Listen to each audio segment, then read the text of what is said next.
पद्मभूषण क्रांतीवीर नागनाथांना नाईकवडी सहकारी साखर कारखान्यावरती जे आंदोलन चालू आहे त्या बाबतीमध्ये मी जाहीरपणानं त्यांना आवाहन केलेलं आहे की ह्या तुमच्या तक्रारीच्या संदर्भामध्ये वेगवेगळ्या शासकीय ठिकाणी त्यांचं न्यायप्रविष्ट ही गोष्ट आहे आणि त्या ठिकाणी चौकशीचं सुनावणीचं काम चालू आहे। कृपया आता आंदोलन थांबवावं, कारण या आंदोलनाचा परिणाम हा त्या उद्योगावर व्हायला लागलेला आहे, कारखान्यातल्या कामावरती होत आहे आणि एकूणच अधिकारी कर्मचारी हे सगळेच ह्या सगळ्यामुळं डिस्टर्ब आहेत।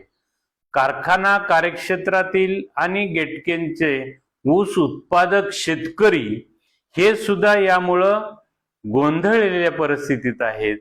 वाहतूक ठेकेदार जे आहेत ते सुद्धा या कारखान्यावरती आपण काम करायचं का बाहेरच्या कारखान्यावरती काम करायचं अशा परिस्थिती अशी त्यांच्यामध्ये चलबिचल चालू आहे। तेव्हा माझं आपल्याला सगळ्यांना आव्हान आहे की हुतात्मा साखर कारखाना म्हणजे पद्मभूषण क्रांतीवीर डॉक्टर नागनाथांना नाईकवडी सहकारी साखर कारखान्याच्या कामकाजाला इजा पोचेल असं काम कृपया करू नका। त्यामध्ये सहकार्य राहिलं पण अडथळे तर निर्माण करू नका। हंगाम त्याची कामं आणि ऊस तोडणीवाल्यांचे करार ह्या गोष्टी खूप महत्वाच्या आहेत। ह्या सगळ्याचा परिणाम ह्या उद्योगावर झाला तर यावरती अवलंबून असणारे शेतकरी कष्टकरी छोटे मोठे व्यापारी ह्या सगळ्यांच्या आर्थिक प्रगतीवरती त्याचा परिणाम होईल, त्याचा खूप मोठा तोटा होणार आहे। आणि उत्पादन जर कमी झालं तर कारखाना सुद्धा आतबट्ट्यात आल्याशिवाय राहणार नाही। गेल्या वर्षी सुद्धा या वेगवेगळ्या तक्रारी आणि दंगे दोपे यामुळं 50,000 टन क्रशिंग कमी झालं। तेव्हा कृपया या हंगामावरती परिणाम होऊ नये म्हणून तुम्ही हे सगळे कामकाज चाललेलं आहे। जे प्रादेशिक सहसंचालक डोंगरे म्हणून आहेत त्यांनी सुद्धा पत्र पाठवून 3 वेळेला आपल्याला सांगितलेलं आहे की कारखान्यावरचं आंदोलन थांबवा आणि ह्या गोष्टीचा विचार करता आपण तातडीनं कारखान्याच्या कामकाजावरती परिणाम होणार नाही ह्या गोष्टीचा विचार करून आपण आंदोलन थांबवावं। संस्थेच्या कामकाजाच्या संदर्भामध्ये ज्या वेगवेगळ्या चर्चा होतात आणि एवढंच नव्हे जे त्या ठिकाणी माईकवर सुद्धा बोलणारी मंडळी उभा राहते, खरं वेगवेगळ्या कारणानं मग कर्ज कोणाला दिली नसेल किंवा कर्ज काढली तर ती भरायची नाहीत त्यांच्यावर तक्रारी चालू आहेत आणि काही मंडळी जी आहेत त्यांची उंची केवढी आहे पण ते बोलतात लांबड खूप मोठी गप्पा मारतात आणि त्या मंडळींचा त्यांचा उल्लेख करून मला त्यांना मोठं पण करायचं नाही। तेव्हा माझं म्हणणं असं आहे की कोणतीही संस्था एखादी तुम्ही उभा करा, संस्था उभा करा, ती चालवा आणि मग सांगा तुम्ही की मी ह्या संस्थेसाठी हे केलं ते केलं म्हणून। मुळात आयत्या पिठावरती रांगोळ्या ओढायचं जे काम चाललेलं आहे हे थांबवा आणि उद्योग समूहावरती जे वेगवेगळ्या ठिकाणी अधिकारी कर्मचारी ह्या सगळ्यांना प्रेशराईज करून त्यांच्या कामात गोंधळ घालायचा आहे हा प्रकार थांबवा आणि तातडीनं त्या लोकांना काम करू द्या। आता सुद्धा आंदोलनाच्या ठिकाणी जाणीवपूर्वक कार्यकर्ते असतील, संचालक असतील, कर्मचारी असतील त्यांना बोलवायचं बसवायचं आणि मग काम कोण करायचं। तेव्हा ह्या सगळ्या गोष्टी आहेत त्या चुकीच्या आहेत आणि म्हणून ह्या सगळ्याचा परिणाम हा डायरेक्टपणानं या उद्योगावर अवलंबून असणाऱ्या शेतकऱ्यापर्यंत पोहोचतोय। खरं दूध संघाच्या संदर्भामध्ये पण काल चर्चा झाली। दूध संघाचे पैसे इतर ठिकाणी वेगवेगळ्या मंडळांचे बाहेर वाटप केले म्हणजे सहकारी संस्थेचे पैसे बाहेर काढता येतात का? पण अशा पद्धतीनं तुम्ही काम करताय हे चुकीचं आहे. दूध संघाच्या संदर्भामध्ये ज्या काही कर्मचाऱ्यांच्या पगार नाहीत, वाहतूकदारांची बिलं नाहीत, दूधवाल्यांची बिलं नाहीत, त्याला वेगळं स्पष्टीकरण आमचा चकाचक दूध संघ आहे म्हणून सांगितलं जातो.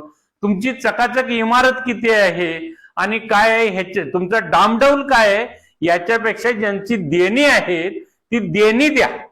त्या लोक नाडल्यात, अक्षरशः अडचणीत आलेले आहेत. काही लोकांचे लाखो रुपये पेंडिंग आहेत, देणं आहे, ते द्या पहिल्यांदा आणि मग आपण विकासाच्या कामावरती चर्चा करू. खरं ह्याच बरोबर त्यांनी हुतात्मा दूध संघानं सुद्धा हुतात्मा बाजारकडून जे काही उधाऱ्या वेगवेगळ्या कामाच्या आहेत त्यामध्ये सुद्धा त्यांनी 17-18 पासून पैसे ह्या हुतात्मा बाजारचे दिलेले नाहीत. ही सुद्धा एक सहकारी संस्था आहे. आणि जर एकूण बघितलं तर आता खरं माझे बंधूच आहेत, किरण दादा असतील, माझे पुतणेच आहेत, मग केदार असतील, गौरव असतील, ह्या सगळ्यांनी त्यांच्या एकूण कुटुंबासाठी आणि त्यांच्या संबंधित 93 लाख रुपयांची ती उधारी आहे. ही कधी देणार का नाही, ती संस्था चालणार का नाही? आणि मग असं जर केलं आणि ते वसुलीला सारखं सातत्यानं त्या लोकांच्याकडे जात असतील म्हणून बाजारच्या विरोधामध्ये तक्रारी, अशा गोष्टी बरोबर नाहीत. त्या कर्मचाऱ्यांना, अधिकाऱ्यांना त्रास. ही संस्था खूप नाजूक आहे, खरेदी विक्रीचं व्यवसाय करते आणि अत्यंत कमी मार्जिन मध्ये ते काम करते. अशा वेळेला त्या संस्थेचं जे काही माल घेतला असेल त्याचं देणं दिलं पाहिजे, उधाऱ्या दिल्या पाहिजे, तरच ती संस्था काम करणार आहे. आज त्याच्यावरती जवळपास 150 कुटुंब त्या संस्थेवरती अवलंबून आहेत आणि त्यांच्या रोजीरोटीचा हा प्रश्न आहे. तेव्हा हा आपण शांतपणा करावा आणि या संस्थेचं देणं आपल्या कुटुंबाचं आहे ते, आणि त्याचबरोबर तुम्ही ज्यांना ज्यांना सांगितलंय त्यातला माल द्या म्हणून त्यांना तेवढी विनंती करा आणि त्या संस्थेचं देणं दिलं तर त्या संस्थेचं काम, ते अडचणीत या लागलेले, तिचं कामकाज व्यवस्थित चालायला मदत होणार आहे. त्याचबरोबर आपण बघितलं तर कट कर, आपल्याला पण कल्पना असेल, महालक्ष्मी ही एक कंपनी स्थापन केली गेली आणि या महालक्ष्मीच्या कंपनीच्या माध्यमातून भागामध्ये शेअर्स गोळा केले. त्या शेअरची किंमत 5,000 रुपये आणि असं सांगितलं गेलं की हा उद्योग उभा केला जाईल, या उद्योगामधून तरुणांना काम दिलं जाईल, शेतकऱ्यांना त्यांच्या शेतमालाला भाव योग्य दिला जाईल, माल खरेदी केला जाईल. अशा अनेक दिवास्वप्न ही दाखवली गेली. पण जवळपास 2020 मध्ये स्थापन झालेली संस्था आणि त्या संस्थेचं आज काय रिटर्न आपण सभासदांना दिला, सभासद ज्यांनी त्यामध्ये शेअर्स घेतले त्यांना आपण काय त्याचा बेनिफिट दिला आणि तो प्रकल्प कधी चालू होणार आहे, तो चालू तर होणार आहे का हे लोकांना सांगा ना. सबसिडी पण त्याची काहीतरी आली आहे म्हणून असं कळतंय, मग त्याचा वापर काय झाला? आणि लवकरात लवकर अशा प्रोजेक्ट उभारण्यामध्ये ताकद खर्च करा. पण विनाकारण आरोप करणं आणि आंदोलन करणं ह्या गोष्टी चुकीच्या आहेत. तेव्हा लवकरात लवकर महालक्ष्मी हा प्रकल्प, महालक्ष्मी कंपनीचा जो प्रकल्प आहे तो आपण सुरू करावा आणि त्याचा ज्या सभासदांनी त्यात भांडवल घातलेलं आहे त्यांना काय करावं, त्याचा बेनिफिट किंवा त्याचा मोबदला हा सुद्धा देणं गरजेचं आहे. आज या बाबतीमध्ये लोकांच्या मध्ये चर्चा आहे हे कधी चालू होणार आहे, कारण हे चालू असणारं बंद पाडायच्या दृष्टीने हे आंदोलन चालू आहेत, कारखान्यावरती परिणाम करायच्या दृष्टीने हे कामकाज चाललंय. पण जे ठिकाणी पैसे गोळा केलेले आहेत ते चालू करा पहिल्यांदा आधी, त्यासाठी वेळ खर्च करा. आणि आपण राज्याचे नेते मंडळी सुद्धा या वेगवेगळ्या कामात आपल्याला मदत करतात. तेव्हा या सगळ्या कामकाजाच्या बाबतीमध्ये आपण आघाडी घ्यावी आणि हा प्रकल्प लवकरात लवकर सुरू करावा. त्यामधून लोकांना नोकऱ्या मिळतील आणि ज्यांनी भांडवल त्यामध्ये गुंतवलंय त्यांना सुद्धा त्याचा बेनिफिट होणार आहे. मैथिली म्हणून एक कंपनी स्थापन केली. खरं कंपनी स्थापन करून काम करायला कोणालाच अडचण नाही, पण या कंपनीच्या जे काही प्रॉडक्ट किंवा माल ते हुतात्मा बाजारमध्ये टाकला आणि त्या मालाच्या पेक्षा किंमत जादा घेतली आणि तो माल सुद्धा खपत नाही, काही नाही. म्हणजे या गोष्टी आपण करायचं आणि दुसऱ्यानं निस्तरायचं, ह्या गोष्टी चुकीच्या आहेत. यामध्ये सुद्धा सुधारणा करा आणि मग आपण दुसऱ्यावरती आरोप करा. महालक्ष्मी पेट्रोल पंप हुतात्मा बाजार कडून 21-22 मध्ये 2021-22 मध्ये टँकर नेला तेलाचा आणि पैसे पण तिकडच आणि तेल पण तिकडच. वास्तविक पाहता त्या संस्थेचे ते पैसे भरायला पाहिजे होते. ऑडिटमध्ये सुद्धा सातत्यानं ते बोललं जातंय. तेव्हा त्या कंपनीचे पैसे, त्या कंपनीनं महालक्ष्मी पेट्रोल पंपानं त्या बाजारचे ते पैसे सुद्धा तेलाचे देणं क्रमप्राप्त आहे. आणि अशा संस्था ज्या आहेत की ज्याचं भांडवल गोळा केलं जातं, ज्याचं काम पुढं काही नाही, या बाबतीमध्ये केदार का करत नाही आंदोलन? त्याची माहिती घे, ते सुरू करतो. ऍग्रिकल्चरचा ग्रॅज्युएट आहे, तिथं तुझं काहीतरी योगदान दे.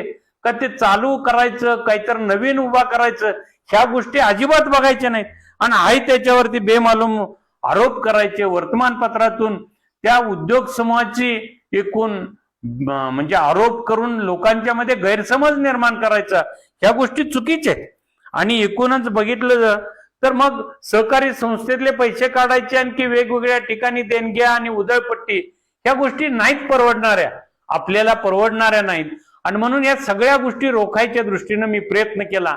गैर काही करून देत नाही, म्हणून मग वेगवेगळ्या पद्धतीनं ही असंतुष्ट मंडळी सगळी एकत्रित येऊन माझ्या विरोधामध्ये हे सगळं कामकाज चालू केलंय.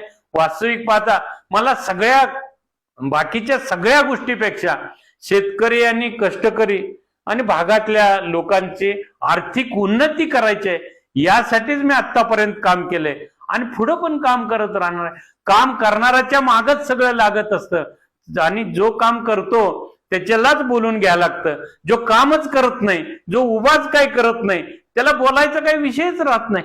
तेव्हा आपण काम करा, काहीतरी नवीन उभा करा, चालवा आणि मग त्यानंतर आपण काहीतरी सांगा. आपण आयत्या बिळावरती हे रेगोट्या ज्या आयत्या पिठावरती ओढायचं काम चाललंय, याच्यापेक्षा तुम्ही काम उभा करा, चांगलं चालवा. निश्चितपणानं लोक सुद्धा आपल्याला चांगलेच म्हणतील. तेव्हा आपण सुधारणा करावी आणि एकूणच हुतात्मा शिक्षण आणि उद्योग समूहामध्ये भर घालण्याच्या दृष्टीनं तुम्ही ज्या जबाबदाऱ्या चांगल्या पद्धतीनं चांगल्या विचारानं तुम्ही पार पाडणार असला तर तुमचं स्वागत आहे. पण आडेलतट्टू भूमिका घ्यायची, त्या संस्थेला कामकाजाला मारक ठरेल अशा भूमिका घेणं हे निश्चितपणानं शेतकऱ्यांच्या दृष्टीनं, सभासदांच्या दृष्टीनं चुकीचं आहे आणि चुकीच्या गोष्टीला पाठिंबा नसेल. हुतात्मा किसन अहिर आणि क्रांतिसिंह नाना पाटील यांच्या पुतळ्याच्या कामकाजाला आडखाटा केला, अशा पद्धतीनं सुद्धा काही वावड्या उठवायचं काही मंडळींचं चालू आहे. जर अशी परिस्थिती असती, अर्थात त्यावेळेला नागनाथांना हयात होते आणि त्यांचं कोण मोडू शकत नव्हतं, हे आत्ताच्या बोलणाऱ्यांना माहिती आहे की नाही मला माहित नाही. पण त्यांनी अखेरपर्यंत त्यांचा शब्द आणि त्यांचं जे काही निर्णय असेल तो कायमपणे त्यांनी म्हणजे यशस्वी करून दाखवला. क्रांतिसिंह नाना पाटलांच्या पुतळ्याला जर विरोध असता तर भारताच्या राष्ट्रपतींना मी आणलं नसतं आणि त्याचं उद्घाटन केलं नसतं एवढ्या मोठ्या दिमाखात.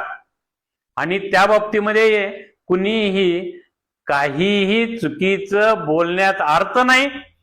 हुतात्मा किसन अहिरांचा पुतळा सुद्धा अण्णांनीच उभा केलाय आणि त्याचं सुद्धा उद्घाटनापासूनच्या सगळ्या कामं जे आहेत ते मीच केलेत. पण मी आतापर्यंत असं म्हटलो नाही की मी केलंय असं. तेव्हा हे सगळं जे आहे हे अण्णांच्या आशीर्वादानं, अण्णांच्या मार्गदर्शनाखाली काढलंय आणि चुकीच्या भूलथापावरती जनता विश्वास ठेवणार नाही.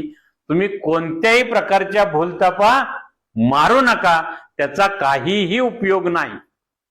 म्हणजे क्लिअर प्रश्न मला कळवतो. पद्मभूषण नागनाथांना नायकवडी आपल्याला माहिती आहे, हे माझे वडील आहेत आणि त्यांच्या मार्गदर्शनाखालीच मी काम केलेलं आहे.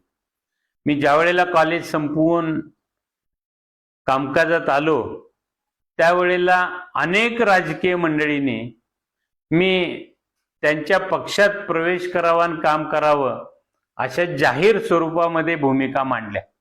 पण मी म्हटलं की एका पारड्यात नागनाथ अण्णा असतील आणि दुसऱ्या पारड्यात जर राजकारण आणखी सगळी पदं असतील तरी सुद्धा मी नागनाथ अण्णांच्याच पारड्यात बसेल. तेव्हा मी नागनाथ अण्णांची जी भूमिका होती ते हयात असेपर्यंत सातत्यानं त्यांना कुठं बट्टा लागणार नाही, त्यांना कुठं त्रास होणार नाही अशा पद्धतीनं मी काम केलेलं आहे. दुसरी गोष्ट महत्वाची की अण्णांच्या आजारपणामध्ये सुद्धा त्या ठिकाणी मी सातत्यानं सगळी कामं सोडून पूर्ण वेळ होतो आणि सगळं कामकाज मी बघत होतो. हे सुद्धा भेटणाऱ्या ज्या येणाऱ्या मंडळींना माहिती आहे. नागनाथ अण्णांच्या पुतळ्याच्या संदर्भामध्ये मी अडवणूक करतोय अशा पद्धतीच्या वल्गना काही व्हल्गर मंडळींच्याकडून पसरवल्या जात आहेत. वास्तविक पाहता आर्टिस्ट जे दिल्लीचे आहेत राम सुतार, जे परवाच त्यांचं निधन झालं, तर त्या राम सुतारांनी नागनाथ अण्णांच्या पुतळ्याचं मॉडेल आणि त्याचं ओतकाम हे सगळं कामकाज केलेलं आहे. त्याचबरोबर कुसुमताई नायकवडी यांच्या पुतळ्याचं सुद्धा मॉडेल आणि त्यांचं कामकाज सुद्धा त्या ठिकाणी कामकाज त्या स्टुडिओमध्ये चालू आहे आणि हे मी जाहीर स्वरूपामध्ये सांगितलेलं आहे. आणि राम सुतार एक मोठे देशातील पुतळे तयार करणारे असे कलाकार, त्यांना पद्मश्री पद्मविभूषण असे किताब मिळालेतच, पण देशामध्ये मोठे मोठे पुतळे अत्यंत चांगल्या पद्धतीनं त्यांनी उभा केलेत. म्हणून त्या पुतळ्याचं त्यांच्याकडे कामकाज दिलंय, ऍडव्हान्स दिलेला आहे आणि कुसुमताई नायकवडींच्या पण पुतळ्याचा ऍडव्हान्स दिलेला आहे आणि त्यांचं कामकाज तिथं चालू आहे. पण गेले डिसेंबर पासून ह्या मंडळींनी वेगवेगळ्या ठिकाणी तक्रारी आणि ह्या आंदोलनं यामध्येच गुरफटून सगळं टाकलेलं आहे. याचा परिणाम कामावर होतोय, सगळ्या कामावर होतोय. त्याच पद्धतीनं ह्या पुतळा उभारणीच्या कामकाजासाठी सुद्धा होते. ह्याचं लँडस्केपिंगचं कामकाज महेश नामपूरकर म्हणून एक उत्कृष्ट लँडस्केपर जे आहेत त्यांनाही दिलेलं आहे. त्यांनी सुद्धा त्याची आखणी केलेली आहे. पण ह्या कामकाजाला हातच लागू नये अशा पद्धतीने ह्या शक्ती ज्या आहेत त्या काम करतायत. खरं नागनाथ अण्णांच्या निधनानंतर राज्य सरकारनं या ठिकाणी स्मारक उभा करावं म्हणून पाठपुरावा केला, त्याची मान्यता घेतली आणि पहिलं प्रपोजल पहिल्या टप्प्याचं हे 4,94,00,000 जवळपास मंजूर करून घेतलं. तो टप्पा पूर्ण झाला. अजून दुसरा टप्पा पूर्ण करण्याच्या दृष्टीनं राज्याचे मुख्यमंत्री त्यांना मी भेटलो, त्यांना प्रपोजल दिलं. त्यांनी ते म्हणजे पहिल्यांदा काँग्रेस आघाडीचं सरकार होतं, त्यांनी पहिला टप्पा केला 4,94,00,000चा, 4,94,00,000. दुसरं सरकार आलं ते बीजेपी शिवसेना युतीचं, देवेंद्र फडणवीस साहेब त्याचे मुख्यमंत्री होते आणि त्या सरकारनं 10 कोटीचा निधी दिला. दुसऱ्या टप्प्याचं कामकाज जे आहे त्यामधलं बरचसं कामकाज पूर्ण झालंय. लाईव्ह गॅलरीचं सुद्धा कामकाज अगदी 90% पूर्ण झालेलं आहे. तेव्हा हे सगळं कामकाज करत असताना हे फक्त माझं मीच केलेलं आहे. यामध्ये सिंगल कुणीही इथले लोकल त्या कामकाजात मदत केलेली नाही. हे कामकाज होणं करावं म्हणून त्यात कुठं हातभार लावलेला नाही आणि या संदर्भामध्ये कुणालाही बोलायचा काही संबंध नाही. तेव्हा चुकीच्या गोष्टी निदान स्मारकाच्या बाबतीमध्ये, पुतळ्याच्या अण्णांच्या स्मारकाच्या बाबतीत असेल, किसन नायर आणि क्रांतिसिंह नाना पाटलांच्या पुतळ्याच्या बाबतीत असेल, ही जर तुमची नीती असेल, हा जर तुमचा विचार असेल तर हा अत्यंत हीनपणाचा, अत्यंत खालच्या दर्जाचा आणि ज्याच्यावरती बोलणं सुद्धा चूक आहे अशा पद्धतीचा आहे. सुधारणा करा, सुधारणा करा. नागनाथ अण्णांच्या जीवावरती आपण सगळ्या गप्पा मारतोय, त्या माणसाच्या कर्तृत्वानं ही पुनीत झालेल्या भूमीमध्ये विषाची कुठंतरी रोप